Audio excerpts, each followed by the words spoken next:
আসসালামু আলাইকুম সুপ্রিয় দর্শক, এটা হচ্ছে আমাদের পুটিং। হ্যাঁ, এটা বার্নিশের কাজে প্রয়োজন হয়। যে দেখুন, এই পুটিংটি নিয়ে আমি কিন্তু লং ভিডিও দিয়েছি আপনাদের মাঝে, এটা শর্ট ভিডিও।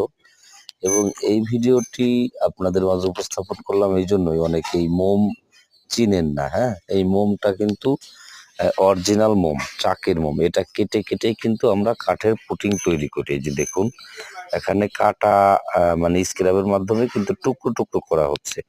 এটাকে কিন্তু আগুনে গালিয়ে তার পরবর্তীতে এটার সঙ্গে কিছু মেডিসিন মিলিয়ে আমরা কাঠের পুটিং তৈরি করব। অবশ্যই কিন্তু কালার মিলাতে হবে। এ টু জেড সম্পূর্ণ দেখাতে পারলাম না আপনাদেরকে, শুধুমাত্র মোম টুকখাটা দেখাচ্ছি। এবং মোম যারা চিনেন না, চাকের মোম, তো তাদের জন্য এই ছোট্ট শর্ট ভিডিওটি তৈরি করলাম। আশা করবো যে আমাদের চ্যানেলে যারা নতুন আছেন, চ্যানেলটি সাবস্ক্রাইব করে আমাদের সঙ্গে থাকবেন। এবং আমাদের এই চ্যানেলে লং ভিডিওতে ভালো কিছু আপনাদের মাঝে উপস্থাপন করি এবং করব। তো অবশ্যই আমাদের সঙ্গেই থেকে আমাদের ভিডিওগুলো দেখবেন। এই যে দেখুন, এটা এখন আমরা গালাবো।